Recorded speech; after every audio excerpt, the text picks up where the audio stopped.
Hey guys, my name's Brian. I've got a YouTube channel I call Hogshooter Hot Rods, and a majority of my content up to this point has been building an old C10 truck.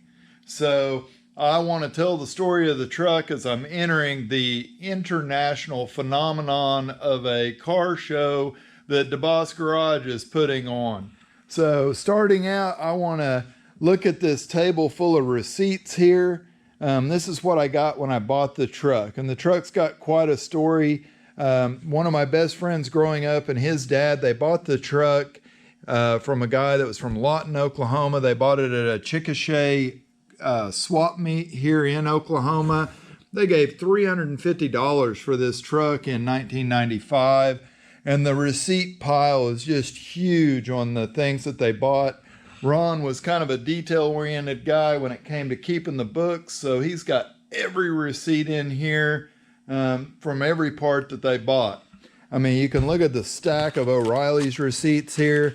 Yeah, I think they probably kept the doors open of the store in 1996 there with all those receipts. Got kind of an interesting one from a dealership that was Ford, Chevrolet, Toyota, Isuzu, Geo, like everything they sold there.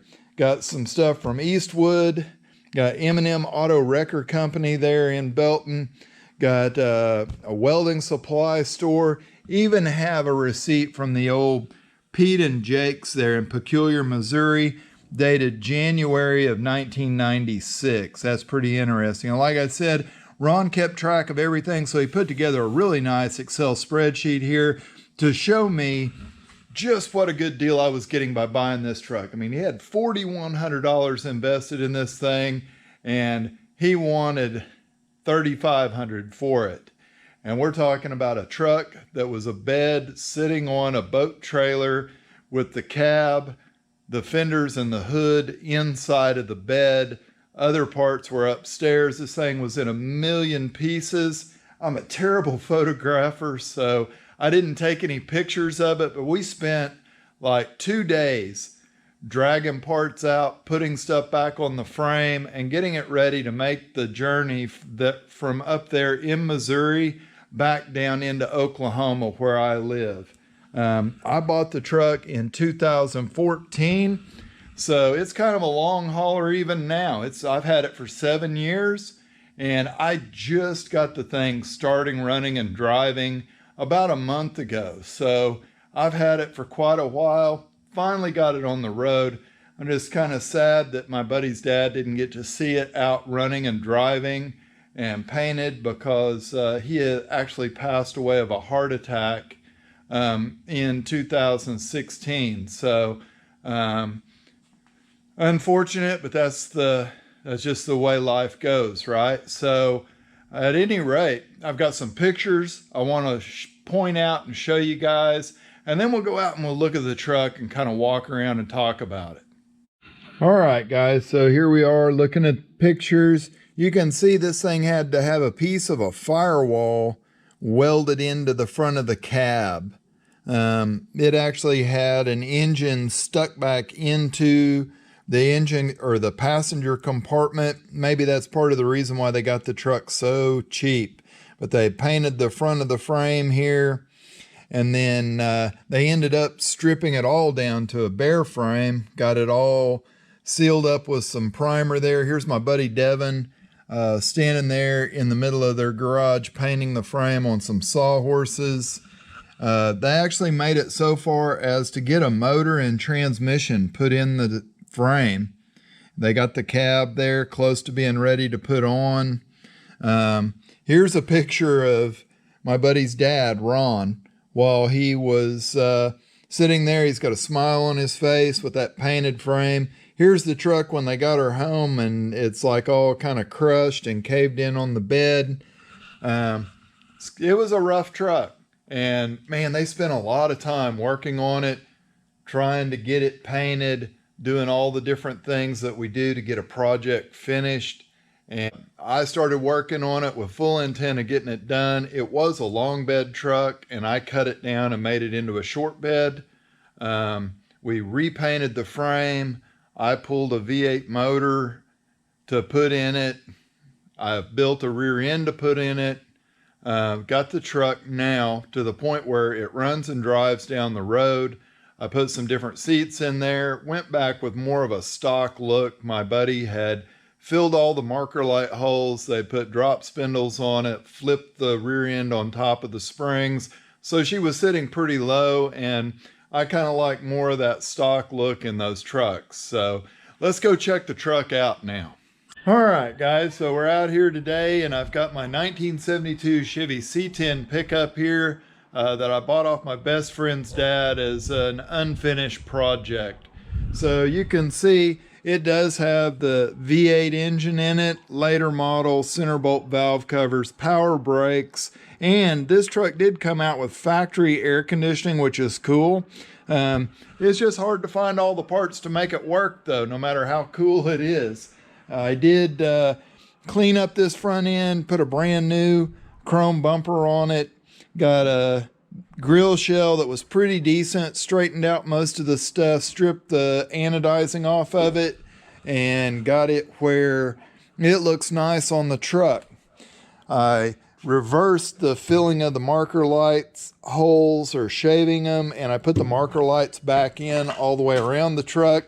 Sport mirrors on it because they look cool, and with the Cheyenne Super option in 72, you get these plastic door panels, which I think are kind of cool.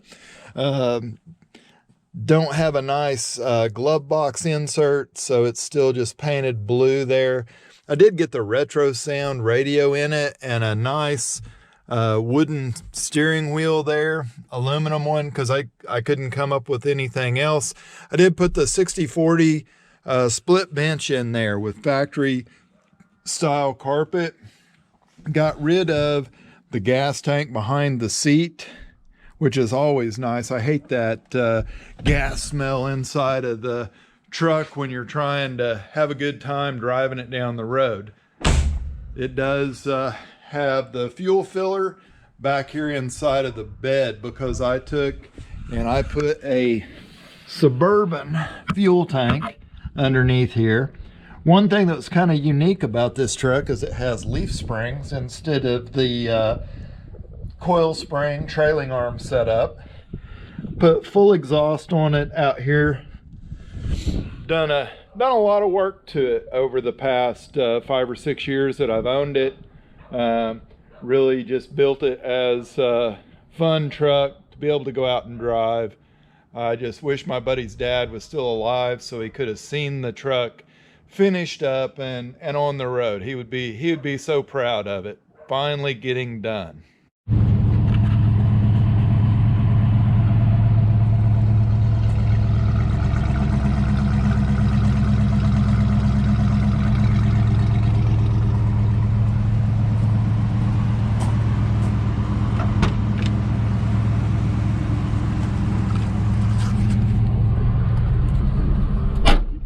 It'd be a good opportunity to get the C10 out and start her up and let her eat. So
in closing, I just like to thank Deboss Garage and all of the judges for putting this all together and making it happen, and all of the proceeds going to a charity that's helping people out that have suffered during a disaster. And that is truly awesome. It's what we're placed here on this planet to do.